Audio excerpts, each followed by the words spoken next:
Welcome to Brazos Matters. I'm Jay Sokol. From time to time, we have talked about the immense progress that Texas A&M has made since the mid-2000s in the area of sustainability. And so that's things that we all think about, like recycling or water-saving fountains or faucets, but even construction and demolition practices, the academic courses that are offered, the renewable energy sources in A&M's power portfolio, and the way our 80,000 students just move around campus. The latest progress report is out from A&M's Office of Sustainability and Community Enrichment, and we want to dig into that a little bit. And here to help us do that is Sustainability Manager Danielle Laperriere. Danielle, thanks so much for being here. Thanks for having me, Jay. I'm really looking forward to this. So let's start with you. What is your background and how did you end up at Texas A&M? Yeah, I am a recent citizen of the United States. I'll celebrate my 1-year anniversary of citizenship next month. Great. Very excited about that. But I'm originally from Canada. My background is in community sustainability, where I work with municipalities to set community climate action plans or community sustainability plans. And when I moved to Texas, I learned a lot about Texas A&M really quickly. It's a flagship institution in the state, and I felt like this would be a good place for me to apply those skills because, after all, the university is just a little city, actually a quite big one. Yeah. So did you find us or did we find you? I found you. It just happened to be a bit of serendipity. I had finished up some work in the nonprofit sector and was looking for what my next role was, and the longtime sustainability manager, Ben, had just stepped down, and Kelly was looking to grow her team. So it was a natural fit, and I think we both got lucky. So when you're talking to friends or family back in Canada and they're asking you, hey, what is Texas A&M like? What is your part of Texas like? What are some of the things you tell them? Yeah, I blow them away with our student body count. As soon as I mention 70,000 or over 70,000, they're blown away. There's only one institution in the entire country that is that big, and it's at several campuses, not a single campus like this. Wow. And then they ask if we have snow. So those are the two questions I get: is how big is it, and does it snow there, and what do the students think when it does? What have you found to be the culture of the campus or the student body? I remember reflecting when I was interviewing that every email said howdy. It does, yeah. And how odd that felt at the time. But after almost a year here, it feels so natural, and to me epitomizes what A&M is about, which is that community service, the selfless service spirit, that you really respect your fellow Aggies. You get to know each other really quickly, and you're really open to listening to new ideas and other perspectives, even when they vary from your own. And I love that about Texas A&M. Yeah, it's really interesting. It doesn't matter what the event is or the venue or the crowd. It could be lighthearted. It could be serious. If you step up to the microphone and say howdy, you get an entire response back from the audience, and it's kind of fun. It's a fun thing. It's so effective at starting meetings. Yeah, it really is, right? Well, okay, so give us a reminder of what your office is all about, and even what sustainability means, because I think that's an umbrella term that encompasses more than we might think. Yeah, I'm going to start with the definition of sustainability as Texas A&M understands it, which is we define sustainability as the efficient, deliberate, and responsible preservation of environmental, social, and economic resources to protect our Earth for future generations of Aggies and beyond, the Texas A&M community beyond Aggie land. Our office is charged with implementing that definition, trying to live out those values of that perspective. And so we do that in a variety of ways. One of them is measuring our progress towards sustainability. Another is providing funding for student, staff, and faculty ideas to advance sustainability in the workplace, on the campus life, and in the community and beyond. And then we also educate about what does it mean when we think sustainability. A lot of people start with recycling, trash bins, thinking that recycling is all that is sustainability. But just walking into your office today, I saw a great example of sustainability. You have a wellness room just outside of the room here where you can go and maybe you have a breastfeeding mother and she can go and pump, or someone needs a mental health break and they can sit in that room. That wellness is also sustainability. Interesting. Yeah, so it really is a huge term that brings in a ton of things. It's all encompassing. We look at it from the lens of environmental, social, and economic. And we really need to look at all three of those things together to find that really sustainable society and sustainable Aggie land. Okay, so here's a pop quiz. I want you to tell me who said this, and I think you're going to know the answer immediately.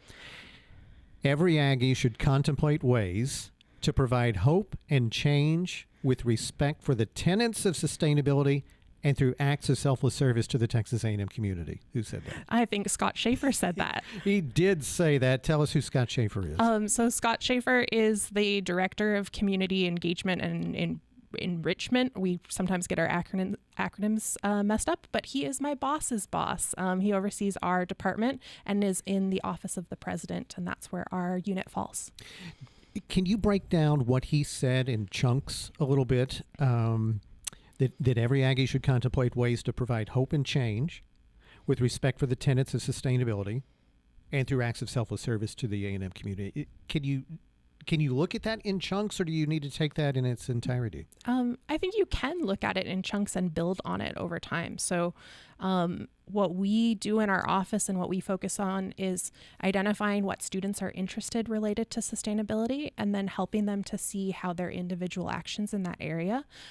For example, we have a student on campus who's really focused on bird strikes in windows that are killing birds as they're running into windows, and that environmental impact of losing birds.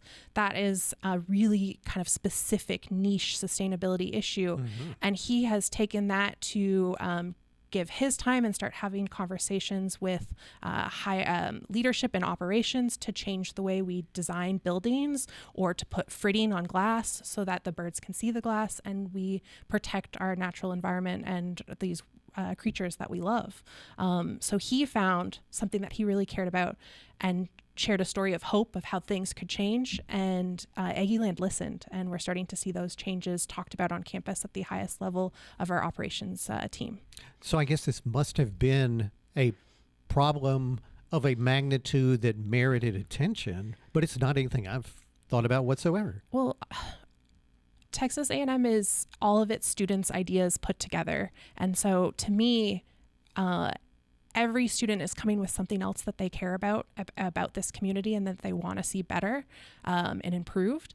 And so sometimes it's the student bringing what they care about to the attention of leadership that gets the most traction, because ultimately we're here to serve our students and the Office of Sustainability. And I think really every other person in leadership I've talked to since starting here really believes in that tenet that if a student has a concern and they're willing to do the research and put in the time, that we're going to work as best we can to improve the situation and address those concerns. So I've visited a couple of times with your boss and my friend Kelly Wellman, who I think really is the OG of sustainability at Texas A&M University. And when I came through Texas A&M, and I graduated in 1991, so I've been here a while, sustainability was not really something that I had an awareness of as a mindset or a priority.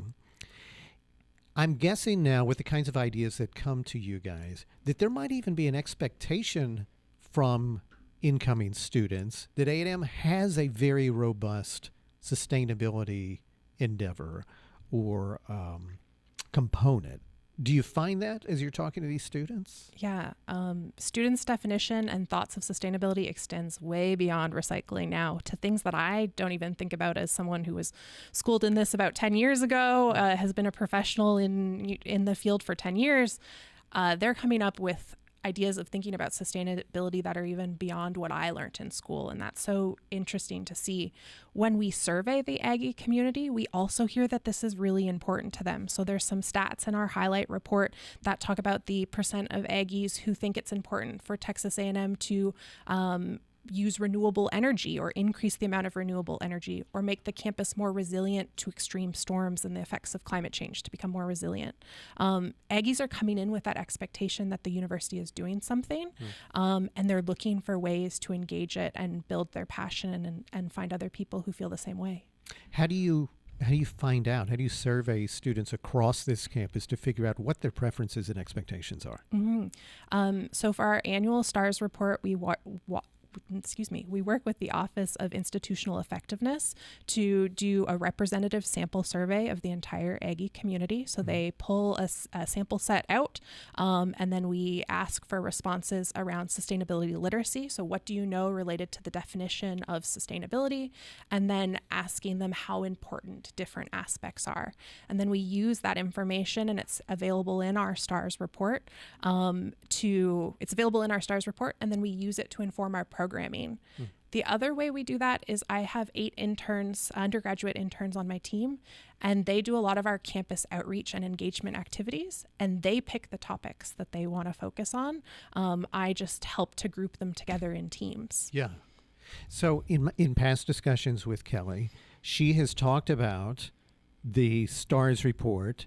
A&M's institutional sustainability performance is rated through the STARS program, which you can tell us what that stands for, and according to your latest report, what your level of recognition is. Yeah.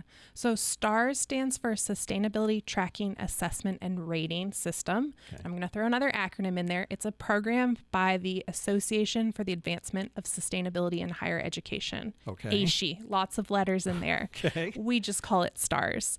But what that does is it allows higher education institutes of any size to rank themselves compared to other institutions, and they get either a bronze, silver, gold, or platinum rating. Okay. Texas A&M is gold.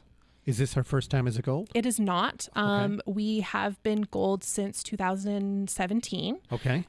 So our score in 2024 was 68.03. That's a slight drop from previous score, but it's still a good It's still a good metric of things that are changing in the institution. We saw some improvements in many areas related to energy in particular. And I think the best news is that TU is lower than us now, 67.8. That's what I'm talking about. Yeah, horns down there. We are a sustainability school. That's who we are. No, that's great. So is this a sort of a self-assessment that gets you the rating, or is there some committee that comes in and does an audit of some kind? Mm-hmm. It's self-reported, but there is an audit of those of a certain amount of your submission categories by ASHE every year. Mm-hmm. And we actually receive a 97.7% data accuracy award, one of the top 10 institutions for data accuracy in what we submit to them the first time is accurate. In our last report, they had one finding, which is unfortunately I linked an old PDF. That was the finding. That was your strike against you, huh? That's what stopped us from getting 100%, which no other institution had. Oh gosh. Well, I'd say that's doing pretty well. Do you want to talk about some of the specifics within that STARS report that might be of interest to us? Yeah, I'll talk about some of the things that I'm proud of. Sure. An important thing to know about STARS is that it looks at holistic sustainability. So we measure things in 4 areas: academics, engagement, operations, and planning and administration. Okay. I'll give an example in each of those so you can see the types of things that might fall in there. Under academics, one of the pieces that I would say I am most proud of is the work of the Texas A&M University Libraries group. They're active advocates for open access to textbooks and research, making sure that research can get into the hands of people without the need to pay, so not facing a paywall to access great Texas A&M research, and also to make sure that student learning material is available at either free or low cost. So through programs related to purchasing course materials for the library, course reserves, they've actually been able to save students $2.2 million by having those course materials either free, open access, or available at the library that you can check out. That seems like a big deal. Yeah, it's about making it more affordable and sustainable to be a Texas Aggie and to afford scholarship. Right. What else do you have? Yeah. In the engagement side of things, I think what I would point to there is the fact that, let's see, I would say that there's something in A&M's culture that's happening maybe just a little bit later this month on the 23rd of March, the big event. Oh, yeah. And through the big event, Aggies have volunteered over 1.1 million hours of service since 1982. And 46% of our student body participates in documented community service. Keyword there, documented. Sure. I think it's a lot more than that, because this is really part of the Aggie spirit and the Aggie tradition of selfless service and that value. So giving back to the community through community service, a big part of sustainability. Now, that third category is operations. Okay. And our big win here in 2024 is that we entered into a power purchasing agreement with Samson Solar. And now 50 megawatts of our electricity comes from clean, renewable electricity. That means that's about 9.5% of our total electricity use is from renewable sources. And in just 1 year, that reduced our greenhouse gas emissions by 10%. No kidding.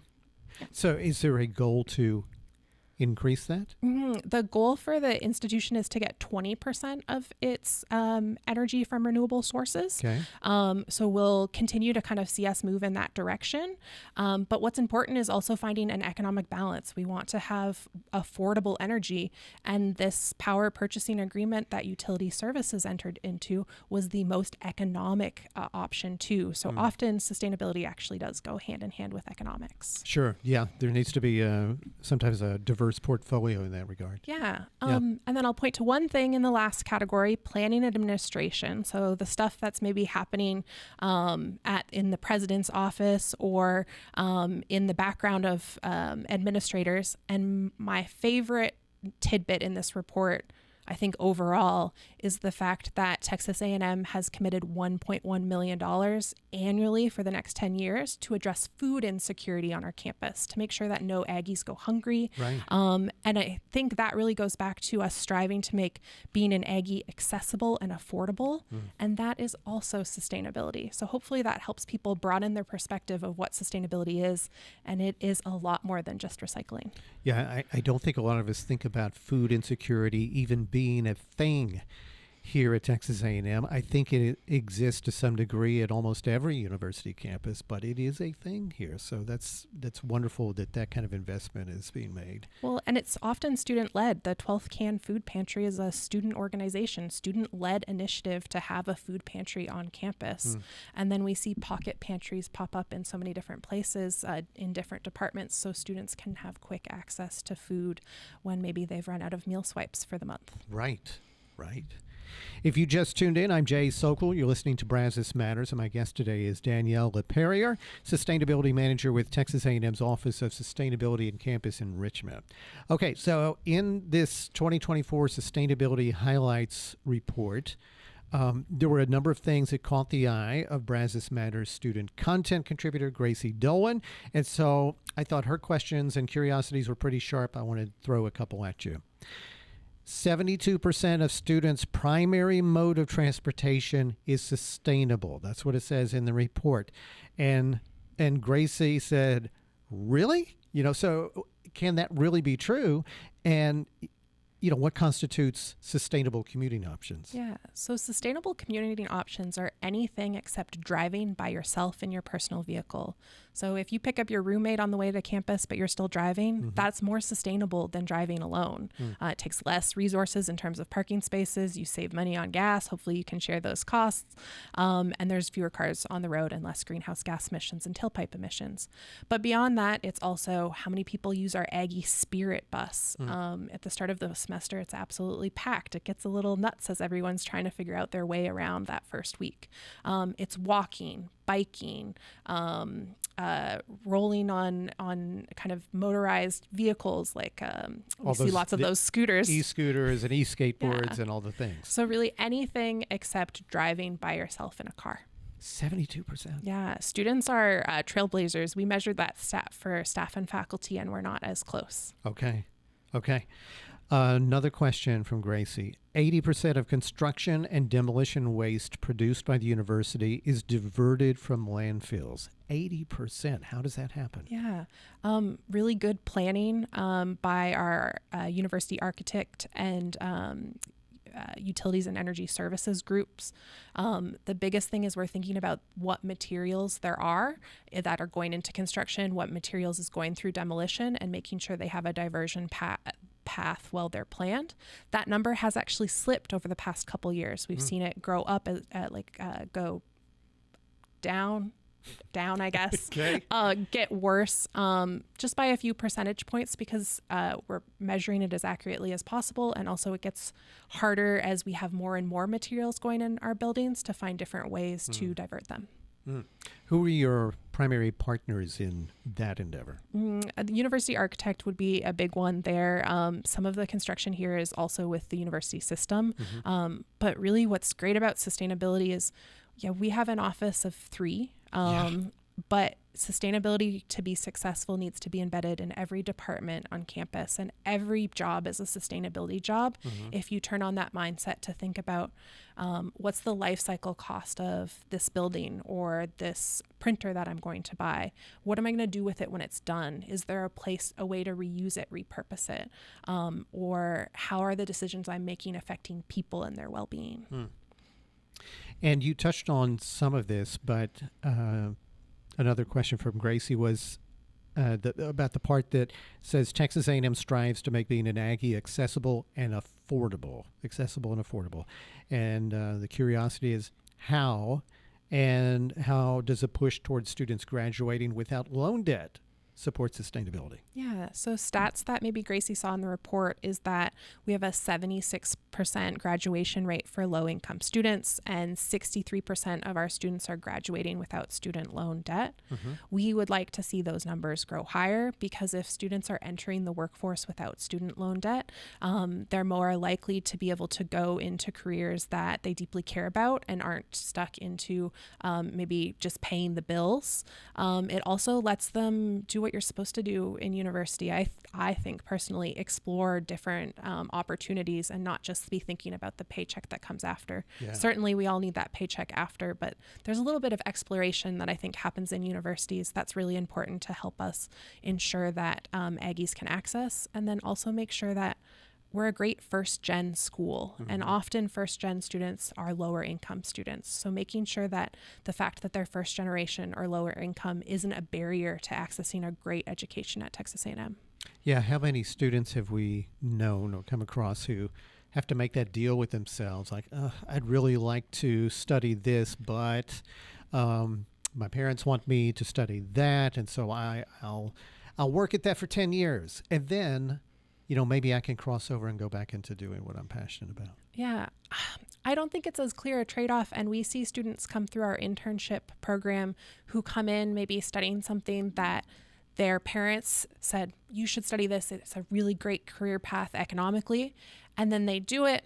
They get involved with our internship program, and then they start to see ways that, I can do this, and I can think about this from a sustainability perspective. And that creates a value proposition for me as a unique hire in this field. I'm thinking about business management from the perspective of sustainability, and I know about life cycle assessment, and all of a sudden it actually opens more doors for them while integrating their passion into that career path. Now, I think you alluded to this without using the name towards the beginning of our conversation, but talk about the Aggie Green Fund and what that is and what it's meant to do. Yeah. So the Aggie Green Fund is a grant-giving organization on campus that is housed within our office and managed there, and it gives away major and micro grants to students, staff, or faculty who have an idea that would improve the social, economic, or environmental sustainability of campus. So micro grants gives you $3,500 to implement those ideas. Major grants can be upwards of $100,000 to implement those ideas. What's great about the Aggie Green Fund is since its inception, it's given away $2.8 million. Wow. And the grants are voted on by a group of students, an advisory committee primarily made up of students. So students have the final say in who gets that funding, and our office just supports by providing the granting structure so that they can review those applications effectively. Now, the initiative that you mentioned that a student had about trying to reduce or prevent bird strikes, did that fall under the Aggie Green Fund? It actually didn't. We would encourage that student to apply in the future. They are a phenomenal student, and if you check our social media page, you'll hear the story about bringing it to President Welsh, writing a letter to address that concern, and we'll have a follow-up in the weeks to come that talks about what the president's response has been, and it's been positive. Really proud of that student for sharing what they had learned and asking for a response in a very collaborative and effective way. We have talked in those conversations with administration to potentially apply for Aggie Green Fund to pilot some of the ideas that are coming out of those conversations. And so that's a great application of the Aggie Green Fund. Other applications could be a water bottle refilling station, one of the number one things we fund on campus. And I think there's one just outside your office here. There is, and the students and staff love it. Yeah. As our time starts to draw down to the very end, I wanted to make sure you had a chance to talk about April being Earth Month. Is Correct. that right? Yeah. And then there is a day within April that is specific to what you do here on campus. Yeah. We'll get into Campus Earth Day as the biggest or pinnacle event of Campus Earth Month, which happens April 16th in Rudder Plaza from 10 to 1 p.m.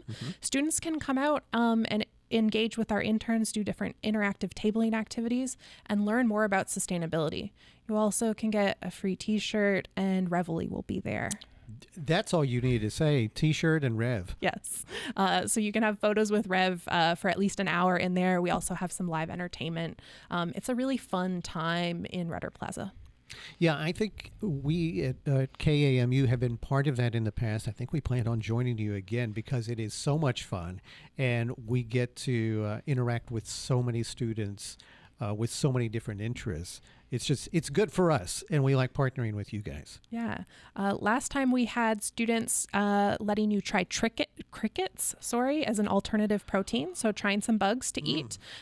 We had an activity on gerrymandering, a fast fashion display, and a pollinator matching activity. They were all really engaging, a lot of fun, a great place to kind of come out and learn. And all of our events you can find at tex.ag/earthmonth.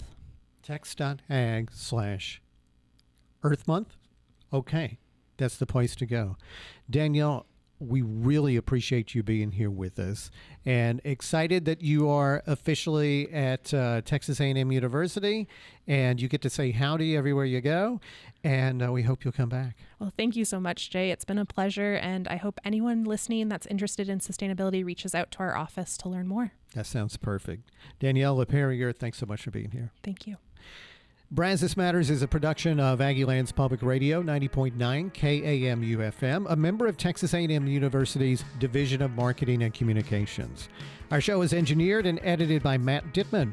All Brazos Matters episodes are available on YouTube and on podcast platforms like Spotify, Apple, iHeart, and Amazon, also on the NPR app and on the KAMU website. We would love for you to rate and review and subscribe so you never miss an episode.